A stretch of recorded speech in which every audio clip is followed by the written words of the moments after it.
Assalamualaikum warahmatullahi wabarakatuh. Alhamdulillah wassalatu wassalamu ala Rasulillah. Segala puji dan puja kehadirat Allah Subhanahu wa taala dan juga salawat dan taslim kepada Nabi besar Muhammad sallallahu alaihi wasallam. Melanjutkan bahasan kitab Minhajul Muslim yang ditulis oleh Syekh Abu Bakar Yaza'i rahimahullah, dan kita masuk sekarang ke pasal ke-8, masalah solat. Materi pertama berhubungan dengan masalah hukum daripada solat itu sendiri.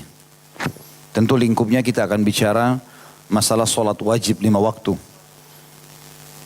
Hukum solat di sini adalah satu kewajiban dari Allah bagi setiap mukmin, di mana Allah Subhanahu wa taala telah memerintahkannya dalam sejumlah firman-Nya yang termaktub dalam Al-Qur'an. Di antaranya dalam surah An-Nisa ayat 103. A'udzu billahi minasyaitonir rajim. Fa'aqimus shalah innas salata kanat 'alal mu'minina kitaban mawquta. Dirikanlah salat. Sesungguhnya salat itu maksudnya 5 waktu, subuh, duhur, asar, maghrib, isya, adalah kewajiban yang ditentukan waktunya atas orang-orang yang beriman. Jadi dari ayat ini diambil hukum tentang wajibnya salat, karena Allah mengatakan innas salata kana 'alal mu'minina kitaban mawquta. Sesungguhnya solat itu adalah kewajiban yang ditentukan waktunya atas orang-orang beriman. Juga dalam firman Allah Al-Baqarah 238, Allah berfirman, A'udzu billahi minasyaitonir rajim, hafidhu 'alas salawati was salatil wusta. Al-ayah, peliharalah segala solat dan terutama solat wusta atau solat pertengahan. Khilaf di antara ulama tentang masalah makna wusta atau pertengahan, tapi yang lebih cenderung pendapat ulama adalah asar. Karena asar dianggap pertengahan antara 2 solat pagi dan 2 solat malam. Subuh dan duhur dianggap waktu pagi dan maghrib dan isya dihitung waktu malam. Intinya Allah memerintahkan di sini hafidhu, peliharalah, jagalah, fi'lul amr, kata perintah, menandakan kewajiban solat 5 waktu itu. Di dalam hadis Rasulullah SAW menjelaskan tentang solat itu adalah kewajiban. Kata beliau sallallahu alaihi wasallam, "Bunyal Islamu ala khamsin, syahadati an la ilaha illallah wa anna Muhammadar Rasulullah, wa iqamis shalah, wa ita'iz zakah, wa hajjil baiti, wa shaumi Ramadan." Islam didirikan di atas 5 perkara pondasi, yaitu bersaksi bahwasanya tidak ada Tuhan yang berhak disembah melainkan Allah, dan bahwasanya Muhammad adalah benar-benar utusan Allah, mendirikan solat, menunaikan zakat, melaksanakan ibadah haji ke Baitullah, serta berpuasa di bulan Ramadan. Hadis ini riwayat Imam Bukhari nomor 8. Di dalam ketentuan hukum syariat bahwa orang-orang yang meninggalkan solat berhak dibunuh, sedangkan orang yang melalaikannya digolongkan sebagai orang-orang fasik. Jadi poin A ini menjelaskan kepada kita tentang hukum wajibnya solat 5 waktu. Dan kalau ada orang meninggalkan solat 5 waktu secara jahdan, pembangkangan, dianggap dia kufur. Tidak ada solat itu misalnya. Karena dia menolak langsung rukun Islam setelah 2 kalimat syahadat. Dan ini memang urutannya. Artinya setelah syahadat, maka solat yang paling harus dilakukan. Kalau ada orang lahir dalam keadaan Islam, berarti yang paling prioritas dia harus belajar pertama solat. Jadi nggak ada opsi lain. Dan kata para ulama rahimahumullah, satu-satunya ibadah yang Allah Azza wa Jal memerintahkan Nabinya Muhammad SAW menerima di langit hanya solat. Yang lainnya di bumi. Baik itu jihad, bakti sama orang tua, zakat, semuanya di bumi.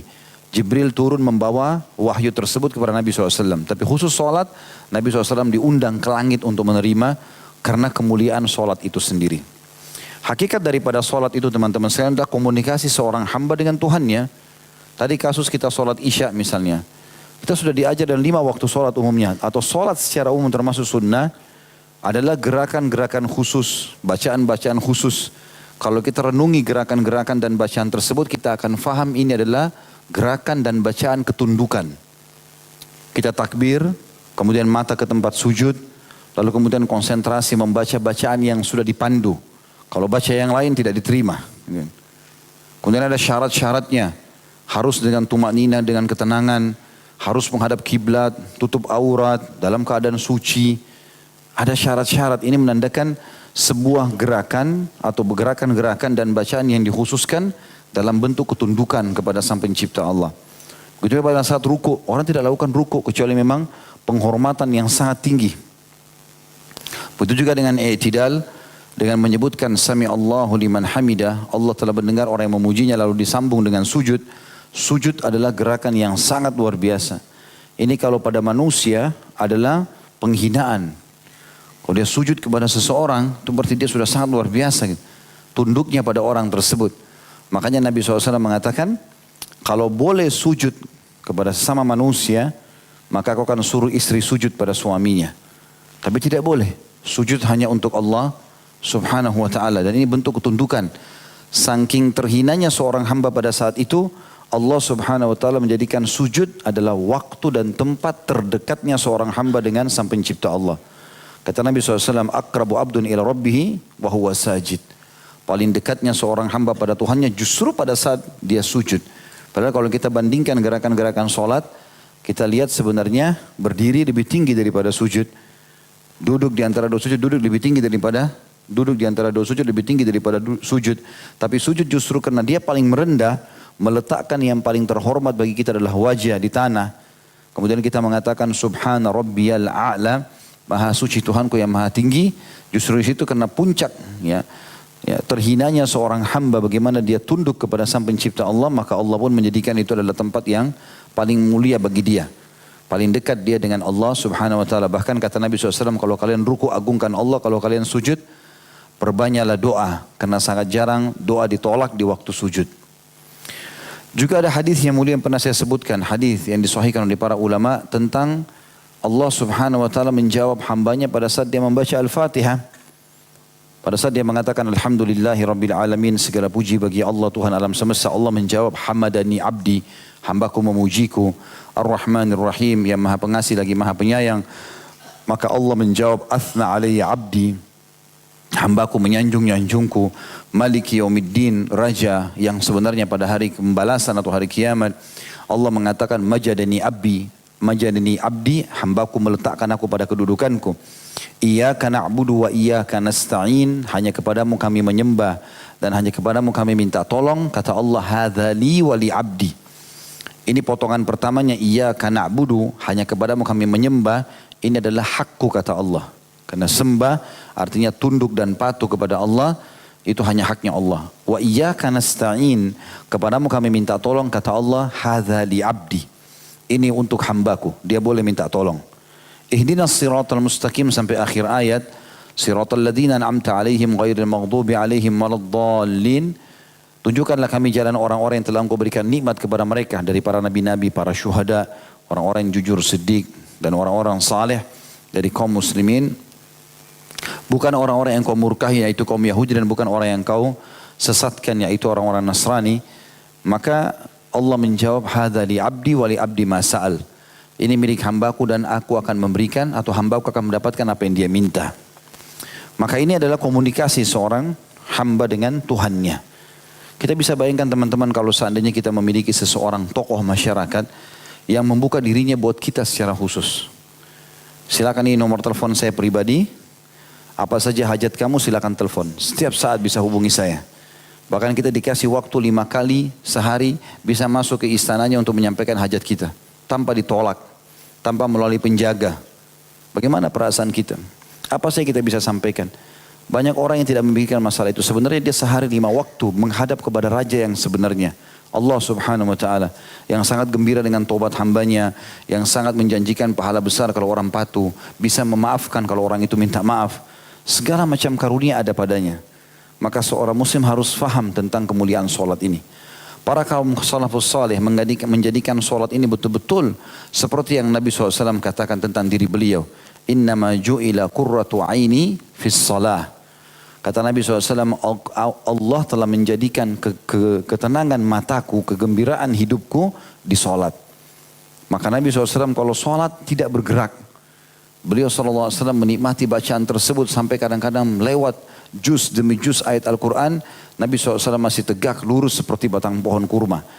Dan para sahabat dan juga salafus salih dari para tabi'in mencontohi Nabi SAW. Sampai seseorang di antara mereka kalau lagi sholat, Selalu ada gambaran mengatakan mereka sholat kalau sudah khusyuk seperti batang kurma yang sangat kokoh. Tidak bergerak dengan terpaan angin, dengan adanya serangga, dengan ada apapun. Bahkan seseorang di antara mereka kalau disengat dahinya dengan lebah, berdarah, mereka tidak bergerak. Ada di antara sahabat yang dilempar anak panah oleh musuh, berdarah bagian dadanya. Bertumpuk-tumpuk anak panah tersebut, dia tidak berhenti, tetap sholat. Sampai dia mengatakan, demi Allah kalau bukan seandainya aku khawatir dilepaskan lagi anak panah oleh musuh tersebut lalu aku mati dan Nabi SAW juga para sahabat atau kaum muslimin tertimpa masalah, maka aku akan lanjutkan surah Al-Kahfi yang aku baca pada malam itu. Ada di antara mereka yang menghadapi kebakaran tidak bergerak karena dia lagi sholat. Dia merasa lebih khusyuk, ya, lebih konsentrasi dibandingkan hanya sekedar kebakaran saja. Dan sekian banyak hal yang memang telah difahami oleh para kaum salafus saleh. Jadi sholat bukan hanya sekedar gerakan biasa, bukan hanya sekedar store kewajiban, tapi seseorang betul-betul mengetahui dia sedang komunikasi dengan Sang Pencipta Allah Subhanahu wa taala. Oleh karena itu orang yang sengaja meninggalkan sholat secara jahdan, bangkang, maka hukumnya kufur. Ya, kata Nabi SAW, al-ahdul ladzi baina bainahum tarkus shalah faman taraka faqad kafar. Perbedaan dasar antara kami dengan orang-orang kafir adalah sholat. Siapa yang meninggalkannya dia telah kufur. Kalau orang meninggalkannya lalai, takasulan, malas-malasan, kapan ada kesempatan sholat, maka ini hukumnya ditakzir, diberikan peringatan keras. Kalau dia tidak mau juga, maka hukumnya dipenggal. Ini luar biasa. Kalau hukum Allah Subhanahu wa taala sedang diterapkan di satu negara, mestinya seperti itu. Jadi bukan lagi dibiarkan masjid dikumandangkan azan lalu ada orang di sebelah masjid tidak sholat. Memang sangat tegas tentang masalah itu ya. Hikmah sholat, poin B-nya. Di antara hikmah disyariatkan sholat adalah untuk mensucikan jiwa dan menyebabkan seorang hamba merasa senang bermunajat kepada Allah di dunia. Dan berdekatan dengannya di akhirat.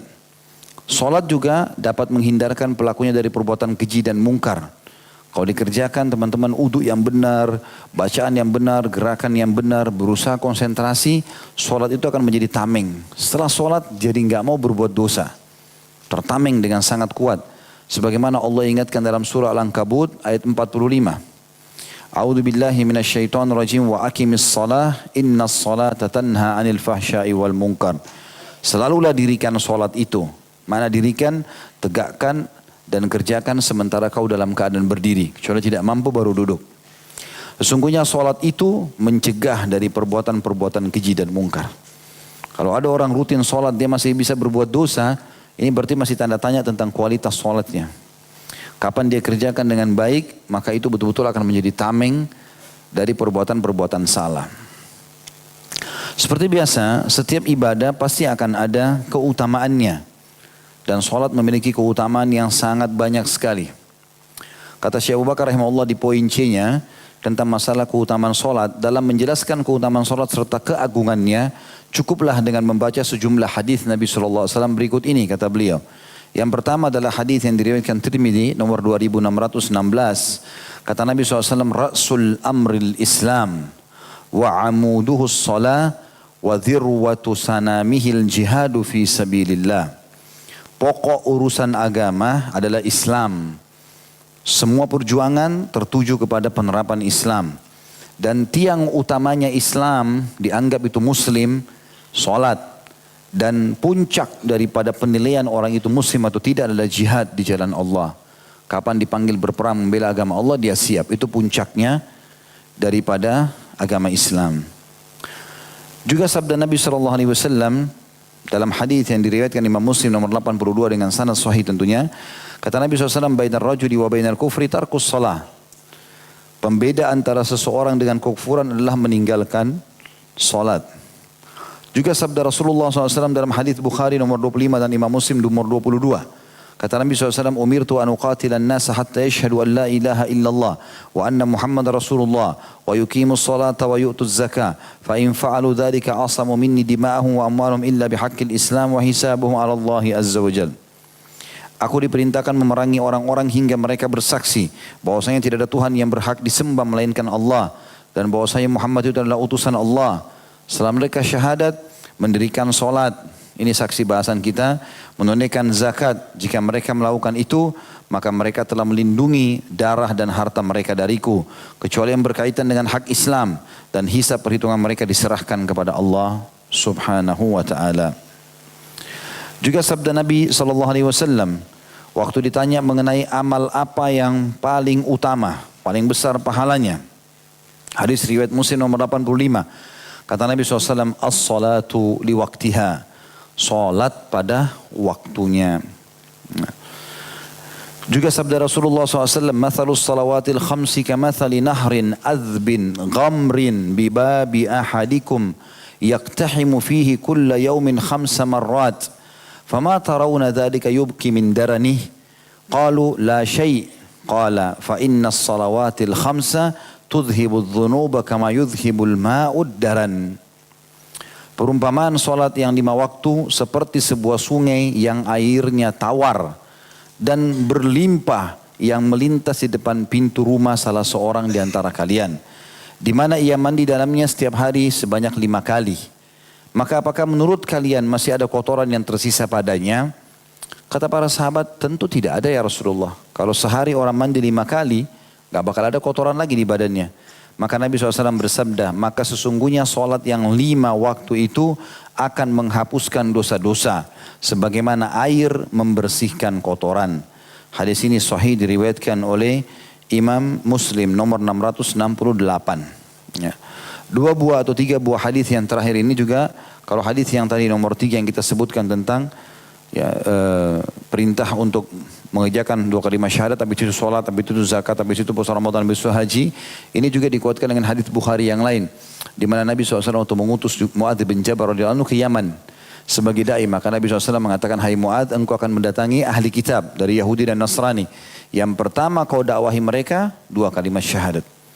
Lalu kemudian kalau mereka terima itu, ajarkan mereka sholat 5 waktu sehari. Kalau mereka terima itu, maka ajarkan mereka zakat diambil dari orang kaya mereka, dikeluarkan kepada orang miskin mereka. Kalau mereka terima itu, baru perintahkan mereka untuk puasa Ramadan setahun sekali selama sebulan. Kalau mereka terima itu, baru wajibkan kepada mereka haji ke Baitullah setahun sekali bagi orang yang punya kemampuan.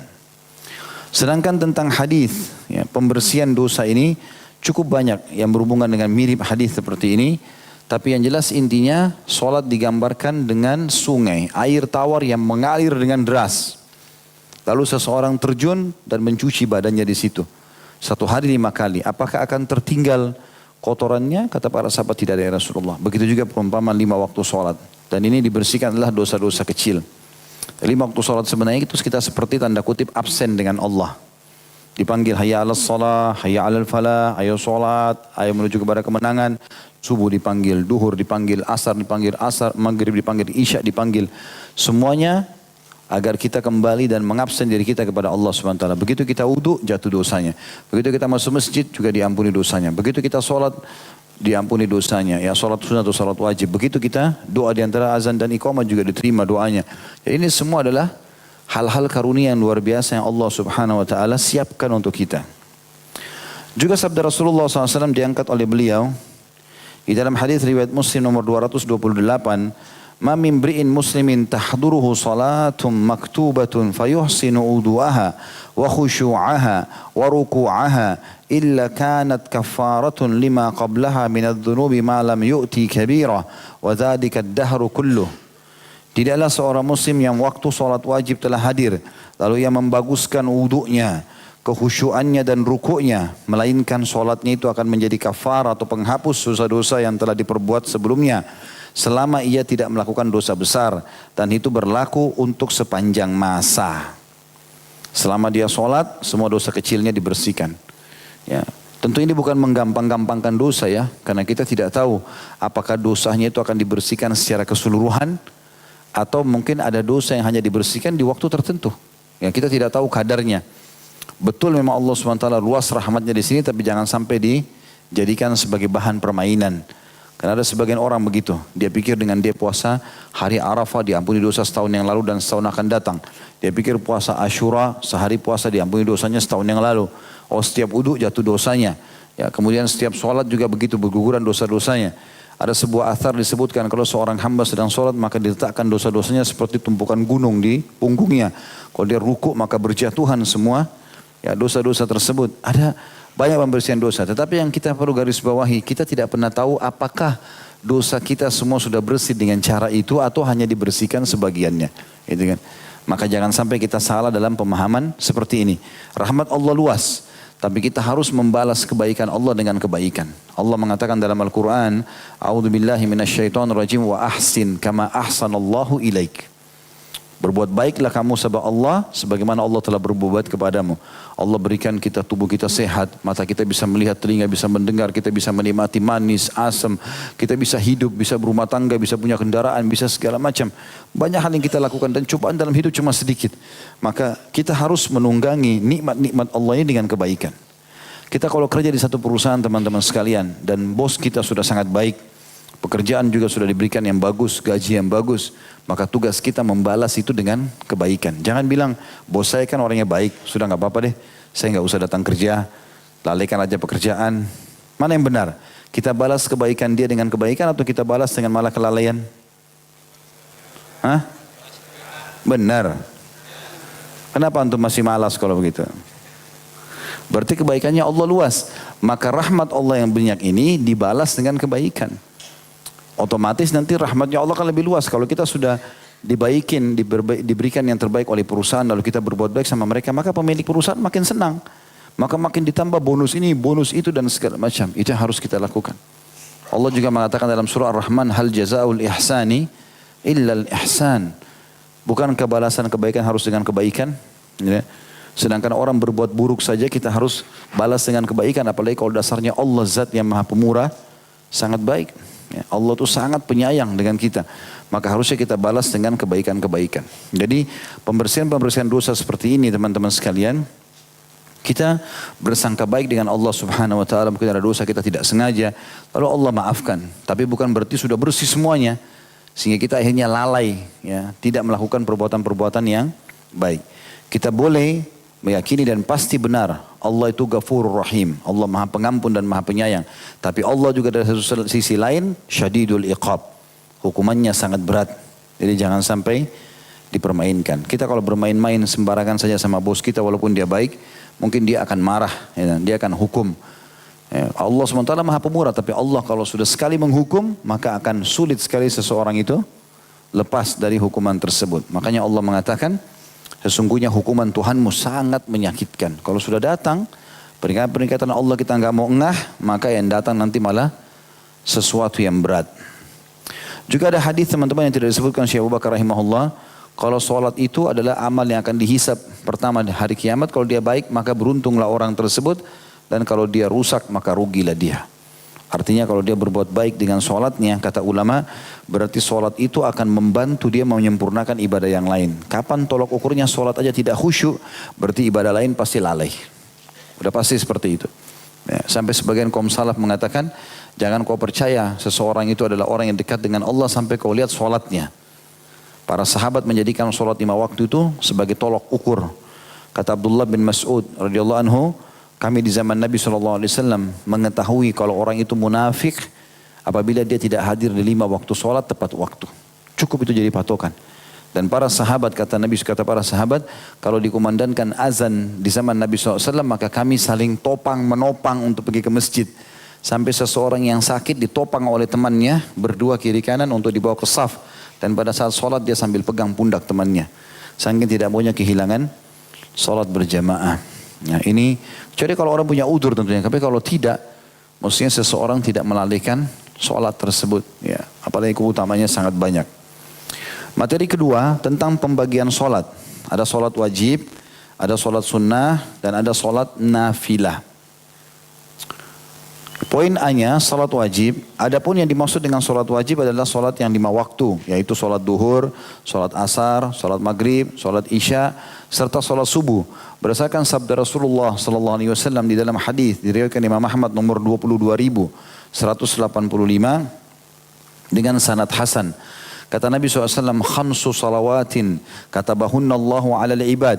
Man ata bihinna lam yudayyi' minhunna syai'an istighfafan bihaqqihinna kana lahu 'indallahi ahdun ay yudkhilahul jannah wa man lam ya'ti bihinna falaysa lahu 'indallahi ahad in syaa'a 'adzaba wa in syaa'a ghafara lah. Allah telah mewajibkan salat 5 waktu. kepada hamba-hambanya, dan barang siapa yang menunaikannya dengan tidak mengabaikan sesuatu pun darinya karena menyepelekan hak-haknya, maka dia mendapatkan sebuah janji di sisi Allah untuk memasukkannya ke dalam surga. Dan barang siapa yang tidak menunaikannya, niscaya dia tidak mendapatkan sebuah janji di sisi Allah dan keputusannya diserahkan kepada Allah. Jika dia Allah berkehendak untuk menyiksanya, maka Allah akan menyiksanya. Dan jika dia berkehendak Allah, maksudnya untuk memberikan ampunan, maka niscaya Allah akan mengampuninya. Poin B-nya itu tentang sholat wajib. Artinya tidak ada pilihan, dia harus mengerjakan. Nah, sholat wajib teman-teman dalam setiap keadaan harus sholat. Walaupun dalam kondisi betul-betul kepepet. Ya. Misal orang tabrakan, naudzubillah, semua badannya nggak bisa bergerak, ditaruh di atas ranjang, tetap dia sholat semampunya. Walaupun kita sudah bahas dengan cara tayammum kalau tidak bisa tersentuh air. Dalam kancah peperangan berhadapan sama musuh pun tetap sholat semampunya. Walaupun sujud dan rukuk dengan isyarat. Ya. Tidak boleh meninggalkan sholat. Apalagi kalau dasarnya orang tidak ada udzur. Hanya duduk, main gaple, ngobrol sama temannya. Ya. Lalu tinggalin sholat. Padahal sholat semuanya, ya, itu hanya 10 menit, 15 menit setiap sholat. Gitu. Kemudian yang kedua tentang sholat sunnah. Adapun sholat sunnah yang dimaksudkan di sini adalah sholat witir, sholat sunnah subuh atau al-fajr, sholat 2 hari raya, sholat gerhana, dan sholat istisqa, minta turun hujan, yang semuanya termasuk sholat sunnah muakkadah. Muakkadah artinya sangat ditekankan. Ya, mendekati wajib, tapi karena tidak ada ancaman bagi yang meninggalkannya, maka dianggap sunnah muakkadah. Kemudian sholat tahiyat masjid, sholat rawatib, sholat qabliyah dan ba'diyah wajib, sholat 2 rakaat setelah wudu, sholat duha, sholat tarawih, serta sholat malam, yang seluruhnya termasuk sholat sunnah gairu muakkadah. Artinya sunnah tapi bukan penekanannya seperti tadi, witir, sholat sunnatul fajr, gerhana, 2 hari raya dan seterusnya. Sementara poin C, solat nafilah. Adapun yang dimaksud dengan solat nafilah adalah solat sunnah selain solat sunnah muakkadah dan gairu muakkadah. Bukan yang disebutkan tadi di atas, yang ditekankan dan yang tidak ditekankan. Atau ya diringankan untuk dikerjakan. Yaitu solat sunnah mutlak. Baik yang dilakukan pada malam hari maupun pada siang hari. Misal, antum masuk masjid, sudah solat tahiyat masjid, sudah solat qabliyah. Ya. Tiba-tiba terfikir ingin dekatkan diri kepada Allah SWT, ingin sholat sunnah. Yang penting bukan waktu yang dilarang. Niatnya sholat sunnah mutlak namanya. Ya udah tinggal takbir menghadap kiblat, niatkan sholat sunnah mutlak, Allahu Akbar. Pendekatan diri kepada Allah SWT. Itu dibolehkan. Ya, ini mirip juga dengan puasa. Ya, yang Nabi SAW pernah pulang ke rumahnya tanya Aisyah, ya Aisyah ada makanan enggak? Kata Aisyah tidak ada ya Rasulullah. Kata Nabi SAW, kalau begitu hari ini aku puasa. Ini bukan hari Senin Kamis. Karena hari Senin Kamis Nabi gak perlu tanya makanan, pasti beliau puasa. Ini, tradisi Nabi SAW kata Aisyah dalam riwayatan radhiyallahu anha, Nabi SAW tidak pernah tinggalkan puasa Senin Kamis sampai beliau meninggal. Ini, berarti pertanyaan Nabi SAW ini bukan hari Senin Kamis. Tiba-tiba gak ada makanan sudah mau niat puasa, ini namanya puasa mutlak. Ini, tidak ada penekanan tentang keutamaannya secara khusus. Jadi itu dikenal dengan nafilah. Baik, materi ketiga, syarat-syarat solat. Poin A-nya syarat-syarat wajib solat. Adapun syarat-syarat wajib solat adalah sebagai berikut. Yang pertama Islam, baru wajib baginya solat. Jadi solat tidak diwajibkan atas orang kafir karena mengucapkan 2 kalimat syahadat adalah salah satu syarat dalam solat. Berdasarkan sabda Rasulullah SAW, umirtu an uqatilan nasa hatta yashhadu an la ilaha illallah wa anna Muhammadar Rasulullah wa yuqimus salata wa yu'tuz zakah. Aku diperintahkan memerangi orang-orang hingga mereka bersaksi bahwasanya tidak ada Tuhan yang berhak disembah kecuali Allah, melainkan Allah, dan bahwasanya Muhammad adalah utusan Allah, mendirikan salat dan menunaikan zakat. Juga sabda Rasulullah SAW ditujukan kepada Mu'adz bin Jabal radhiyallahu anhu, "Fad'uuhum ila an yashhadu an la ilaha illallah wa anna Muhammadar Rasulullah, fa in ata'u laka bidzalika fa akhbirhum anna Allah qad farada 'alaihim 5 salawatin fi kulli yawmin wa lailah." Serulah mereka, maksudnya tadi Mu'adz bin Jabal dikirim ke Yaman mendakwahi ahli kitab.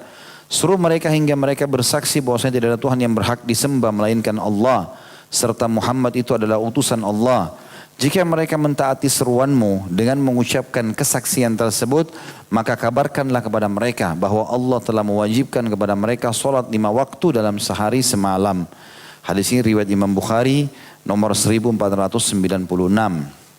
Jadi syarat pertama Islam, sudah syahadat baru sholat. Berarti tidak ada kewajiban bagi orang kafir untuk sholat.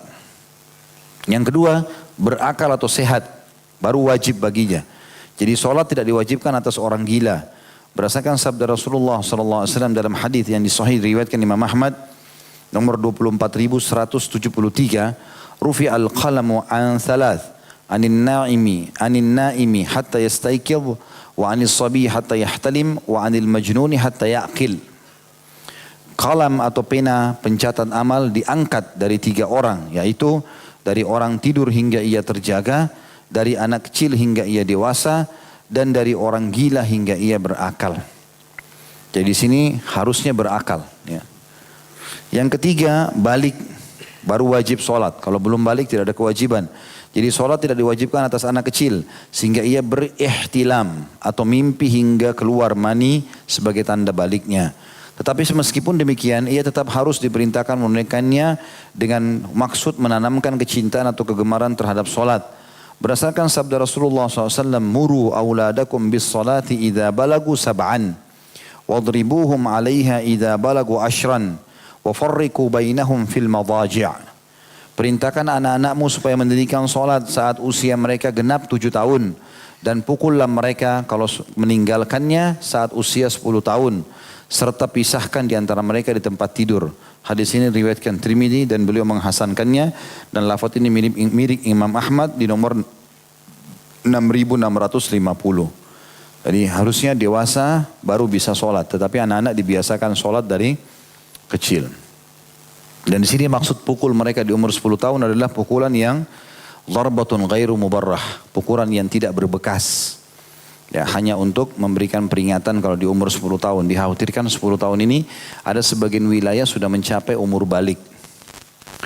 Yang keempat, wajib bila telah tiba waktunya. Jadi sholat tidak diwajibkan sebelum tiba waktunya. Berdasarkan firman Allah Subhanahu wa taala dalam surah An-Nisa ayat 103. A'udzu billahi minasyaitonir rajim, faqimus shalah innas salata kanat 'alal mu'minina kitaban mawquta. Dan dirikanlah salat, sungguhnya salat itu adalah kewajiban yang ditentukan waktunya atas orang-orang yang beriman, yakni memiliki waktu yang telah ditentukan batasnya, di mana Jibril datang serta memberitahukan kepada Rasulullah SAW mengenai waktu-waktu salat. Jibril berkata kepada beliau, berdirilah dan salatlah. Kemudian beliau menunaikan salat duhur saat matahari tergelincir. Jibril datang kembali kepada beliau untuk memberitahukan salat asar. Seraya berkata, berdirilah dan salatlah. Kemudian beliau menunaikan sholat asar pada saat panjang bayangan sesuatu benda setara dengan panjang aslinya. Jibril datang kembali kepada beliau, kepada Nabi SAW untuk memberitahukan sholat maghrib. Seraya berkata, berdiri dan sholatlah. Kemudian beliau menunaikan sholat maghrib setelah matahari terbenam. Jibril datang kembali kepada beliau untuk memberitahukan sholat isya. Seraya berkata, berdiri dan sholatlah. Kemudian beliau menunaikan sholat isya ketika sinar merah matahari telah terbenam hilang. Jibril pun datang kembali kepada beliau untuk memberitahukan sholat subuh ketika fajar shadiq menyingsing. Kemudian beliau pun menunaikan sholat subuh. Selanjutnya keesokan harinya Jibril datang. Jadi itu hadis ini menjelaskan di hari pertama Jibril datang di awal waktu sholat. Di awal waktu sholat. Subuh di awal sekali fajar shadiq atau sudah mulai orang bisa membedakan warna. Walaupun tidak ada cahaya.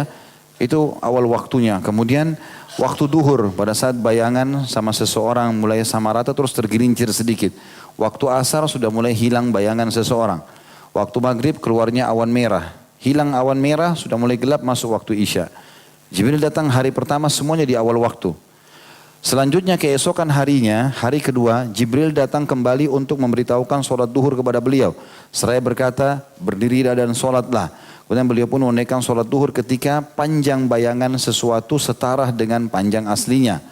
Jibril datang kembali kepada beliau untuk memberitahukan sholat asar. Seraya berkata, berdirilah dan sholatlah. Kemudian beliau pun menunaikan sholat asar ketika panjang bayangan sesuatu yang setara dengan panjang aslinya tadi telah hilang. Atau saat matahari hampir terbenam. Jibril datang kembali kepada beliau untuk memberitahukan sholat maghrib. Seraya berkata, berdirilah dan sholatlah. Kemudian beliau pun menunaikan sholat maghrib pada waktu yang sama dengan waktu sholat maghrib sebelumnya. Tanpa ada pergeseran dari waktu sebelumnya. Jibril datang kembali kepada beliau untuk memberitahukan sholat isya ketika pertengahan malam telah berlalu atau dikatakan sepertiga malam yang akhir. Kemudian beliau pun menunaikan sholat isya pada waktu tersebut.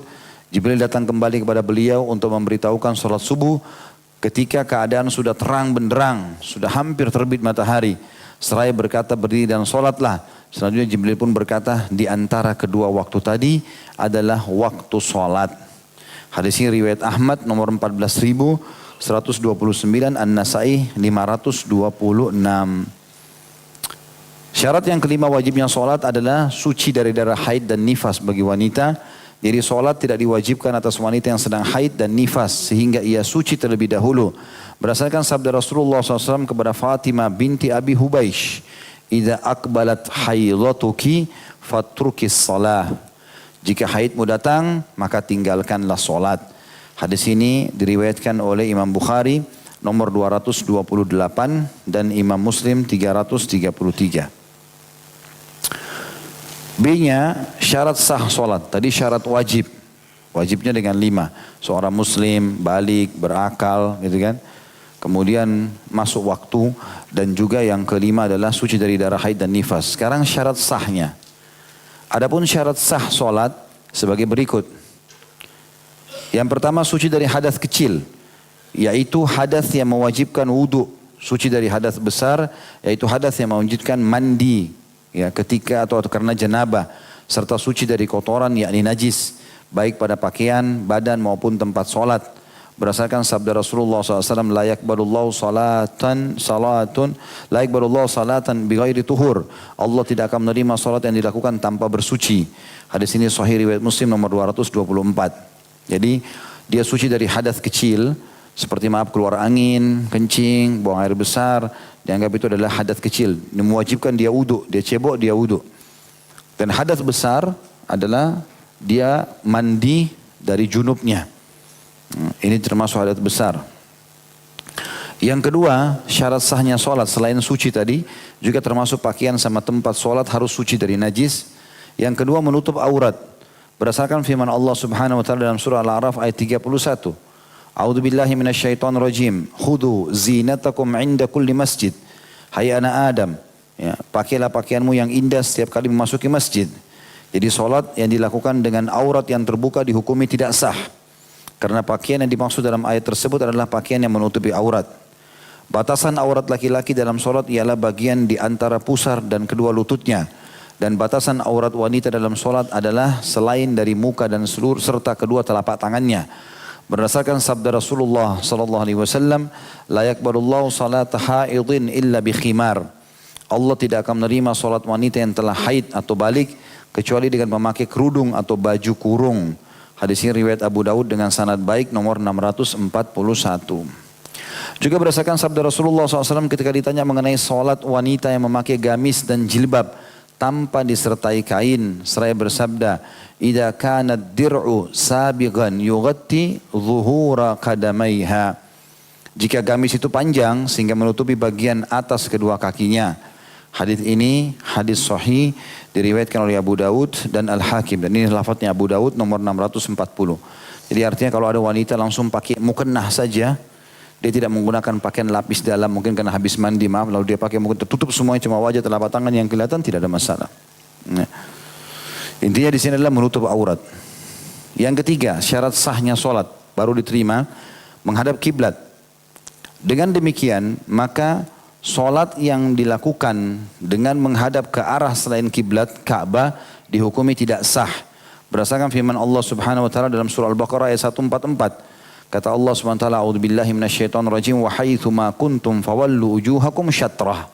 Dan di mana saja kamu berada, palingkanlah mukamu ke arahnya. Maksudnya ke arah Masjidil Haram. Yakni ke arah Masjidil Haram atau Ka'bah. Kecuali bagi orang yang tidak dapat menghadap ke arahnya karena alasan takut atau sakit dan lain-lain sehingga gugur darinya persyaratan tersebut karena ketidakmampuannya. Sebagaimana seseorang yang sedang bepergian, yang sedang berada di atas punggung binatangnya atau kendaraannya, maka dibolehkan baginya mengerjakan sholat baik menghadap kiblat atau menghadap ke arah yang lainnya. Berdasarkan sebuah riwayat, anna Nabiya sallallahu alaihi wasallam yusalli ala rahilatihi wa huwa muqbilun min Makkah ila al-Madinah, haitsu ma tawajjahat bihi. bahwasanya Nabi SAW menunaikan sholat di atas punggung binatang kendaraannya, di mana saat itu beliau berangkat dari Mekah menuju ke Madinah, sehingga beliau menunaikan ke arah mana saja binatang kendaraannya menghadap. Hadis ini riwayat Muslim nomor 700. Jadi kalau Mekah di belakang, Nabi SAW pulang menuju ke Madinah, berarti kiblat di belakangi. Tapi Nabi SAW tidak balik untanya ke kiblat pada saat lagi jalan. Boleh tetap jalankan untanya menuju ke Madinah dan sholat di atas tunggangannya. Berarti menandakan orang di pesawat, di bus, di kereta api. Kalau nggak memungkinkan arah kiblat ya sudah. Dia sholat sesuai dengan kemampuan dia. Sholat sesuai dengan kemampuan. Kecuali ada tempat, kesempatan dan seterusnya. Tadi juga disebutkan keadaan orang takut. Ya. Takut artinya misal orang ditangkap oleh musuh. Kemudian dia takut dirinya dibunuh misalnya karena masih lemah dari sisi iman. Dia masih khawatir, belum berpikir masalah mati syahid. Tapi dia juga ketakutan meninggalkan sholat, maka dia boleh sholat dalam keadaan dia. Gak ada masalah, gitu kan. Pernah ada sahabat diutus oleh Nabi SAW untuk membunuh seorang kepala suku yang akan menyerang Madinah. Maka pergilah dia ke sana. Berapa hari kemudian dia kembali, dia mengatakan, ya Rasulullah, saya sudah membunuh musuh Allah. Kata Nabi SAW, bagaimana ceritanya? Diceritakan sama dia. Aku coba mendekat dengan dia sampai aku menjadi orang kepercayaannya. Dan akhirnya aku masuk ke dalam kemahnya. Pada saat dia sedang tidur siang, di sebelahku aku memenggal lehernya. Kata Nabi SAW, bagaimana kau sholat? Dia bilang dengan isyarat mata ya Rasulullah. Aku ruku dan sujud dengan isyarat mata. Kalau dia sholat terang-terangan depan musuh, maka otomatis musuh akan tahu dia muslim. Gitu kan? Tapi itu keadaannya lagi di campnya musuh. Ya. Bukan lagi ada di Joglo, di Ciledug. Ya. Allahu alam. Baik, begitu saya teman-teman sekalian, karena sudah menjelang jam 9. Kita tutup sampai di sini insya Allah. Dan mungkin saya pamit dalam beberapa kali pertemuan. Saya harus bimbing umrah pekan depan. Maka insya Allah kita akan iklankan nanti pada saat saya sudah kembali untuk kelanjutan ta'lim kita. Biidnillahi ta'ala. Begitu saja. Subhanakallahumma bihamdika. Asyhadu an la ilaha illa anta astaghfiruka wa atubu ilaik. Wassalamualaikum warahmatullahi wabarakatuh.